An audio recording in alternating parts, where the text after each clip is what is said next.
E agora mais sobre o condensador plano. Como é que encontramos o campo elétrico à superfície de um condensador?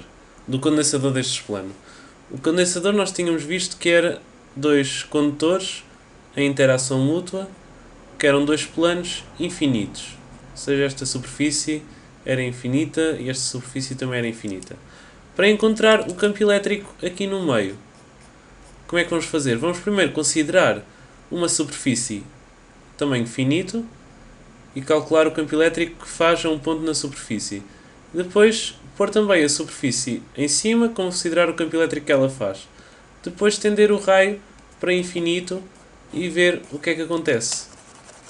Então, vamos lá começar. Tenho aqui a figura que me mostra claramente quais são as variáveis em jogo.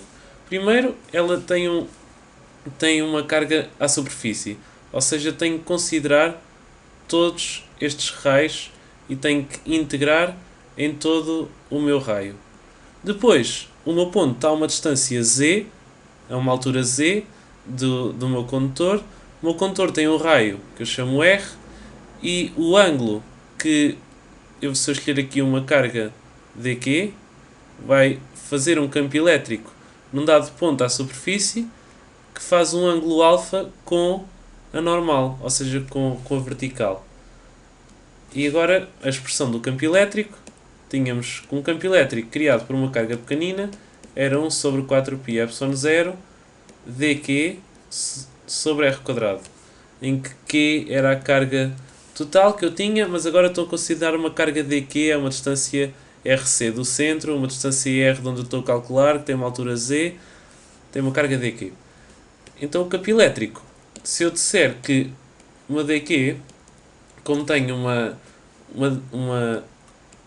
densidade de carga superficial constante, uma daqui vai ser a densidade de carga vezes a superfície ds. Ou seja, o meu campo elétrico, 1 sobre 4πε0 é uma constante, vai ser o integral de sigma ds. ds é uma superfície pequenina, esta superfície pequenina que eu estou a considerar é ds, a dividir pelo raio quadrado, pela distância ao ponto onde eu estou a fazer.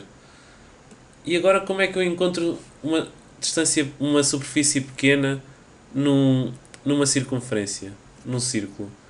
Então, uma superfície, sei que, deixa eu apagar aqui, qual é a superfície de um círculo? Qual é a área do círculo? A área do círculo é πr ao quadrado. Então, qual é a derivada em relação a r? É igual a 2πr. Como eu estou a tentar encontrar o ds, não é nada mais do que 2πr dr, passando o dr para o outro lado.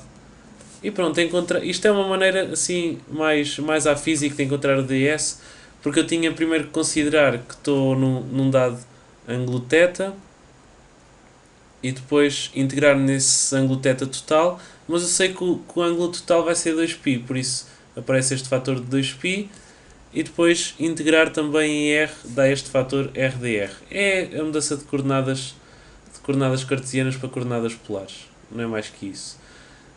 Agora para pôr nesta forma, sei que o sigma é uma constante, passa para fora do integral, 4πε0, o integral de... Agora que r é este? Este r, que está na superfície do círculo, a área do círculo, é o rc.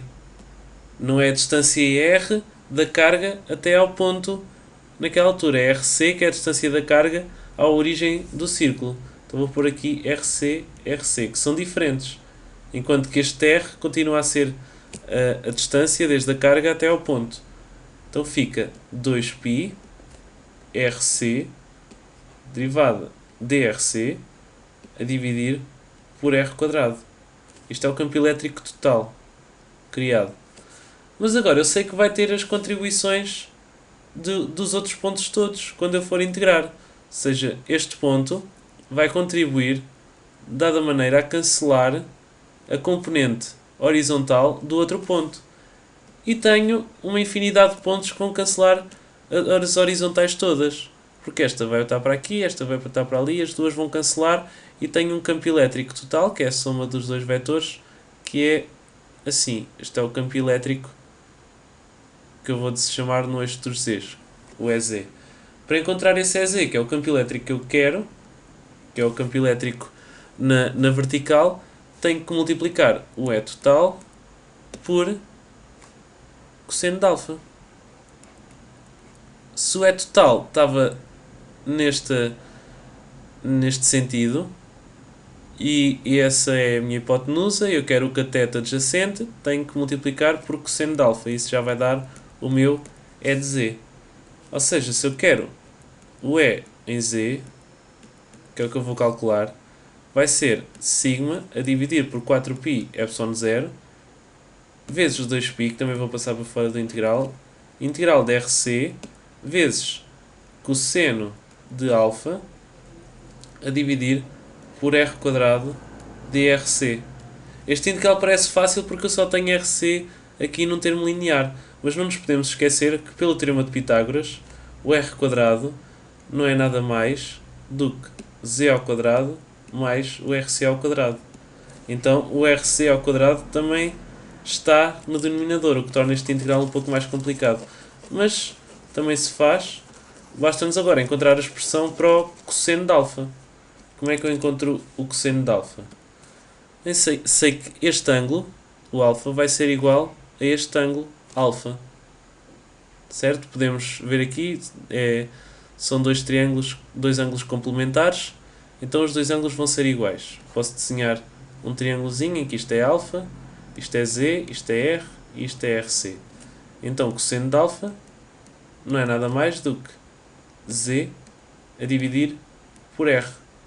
Ou seja, z a dividir pelo teorema de Pitágoras, é a raiz quadrada de RC² mais z². E agora isto já posso pôr no integral para integrar, finalmente. Isto é um pouco mais complicado do que usar logo a lei de Gauss. Corto os π's, fica sigma a dividir por 2 epsilon 0. E agora o integral de RC vezes o cosseno de alfa, z, que está a dividir por RC² mais z², levantado a 1/2, que é a raiz, tudo a dividir por z² mais RC². Eu estou a integrar em ordem RC. Pronto, e agora fazer isto.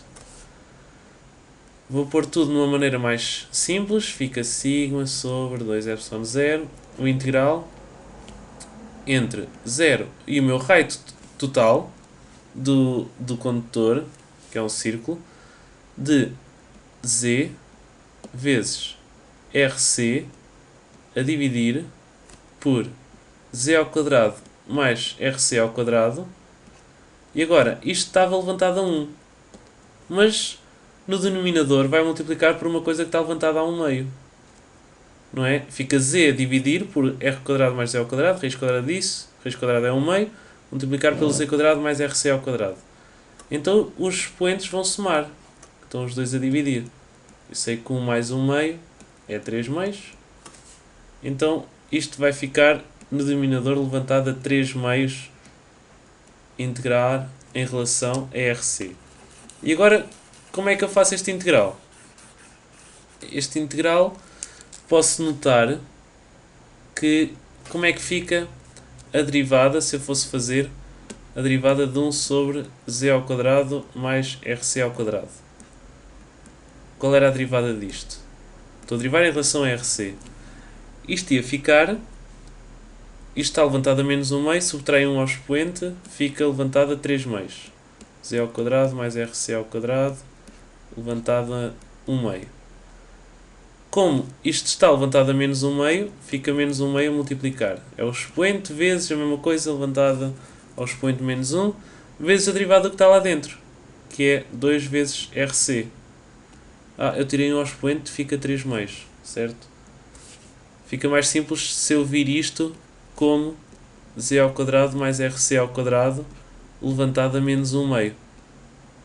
Passam o menos 1/2 a multiplicar, subtrai 1 ao expoente, fica menos 3/2, fica 3/2 no denominador, vezes a derivada que está lá dentro, que é 2RC. E isto corta, eu fico com menos RC sobre Z ao quadrado mais RC ao quadrado levantado a 3 meios. Que é exatamente o que eu tenho ali. Então, como o Z não estou a integrar em ordem a Z, posso passar para fora, podendo passar para fora, como fica o meu integral. Fica então, vou pôr aqui, sigma vezes Z a dividir por 2 epsilon 0, e agora este integral nós já tínhamos visto que dava menos 1 sobre Z ao quadrado mais RC ao quadrado levantado a 1 meio, que é o mesmo que pôr a raiz quadrada. Isto vai estar entre 0 e R. Ok, fica com o integral feito. Pronto, e agora é só simplificar isto. Nem foi assim tão complicado. Agora, para simplificar, vai ficar uma coisa muito simples. Para simplificar, sei que isto é menos 1 sobre Z ao quadrado mais R ao quadrado com a raiz, menos, eu posso pôr aqui o parênteses, e isto é entre 0 e R. Isto é em R menos em 0. E em 0 é Z ao quadrado mais 0 ao quadrado, fica só a raiz de Z ao quadrado, que é Z. Então como é que vai ser o meu campo elétrico em Z? Vai ser sigma sobre 2 epsilon 0. O Z passa para dentro do parênteses. Este menos com este menos dá mais, fica 1. O Z vai multiplicar aqui e aqui. Z sobre Z dá 1, menos com menos dá mais, fica 1. Mas este menos já vai entrar aqui, fica Z sobre raiz de Z ao quadrado mais R ao quadrado. E encontrei a expressão mais geral do campo elétrico no eixo de um círculo eletrizado. Esta é uma expressão muito geral, que eu posso utilizar para outro tipo de exercícios. Mas agora eu quero para o condensador plano, ou seja, vou tender o meu raio para infinito, que é o mesmo que a superfície tender para infinito. Então, se a superfície tender para infinito, Z sobre raiz de Z ao quadrado mais R ao quadrado vai ficar 1 sobre infinito, ou seja, vai tender para 0. E fico com o meu campo elétrico, vai ficar sigma sobre 2 epsilon 0. Como no meu condensador plano, também vou ter um condutor na parte de cima, ou seja, vou ter outro condutor aqui. Este vou dizer que é o condutor 1. O condutor aqui em cima vai ser o condutor 2. O campo elétrico do condutor 2 também é sigma sobre 2 epsilon 0.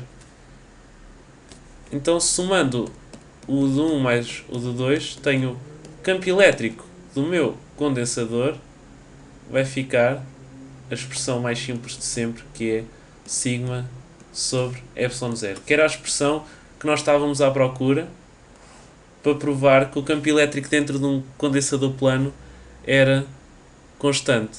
Primeiro vimos que se for um círculo infinito, ou seja, um plano infinito, vai criar um campo elétrico constante, dado por isto. Depois, somando o campo elétrico em cima e permitindo haver interação entre os dois, somo os dois campos elétricos e tenho a expressão que eu queria encontrar.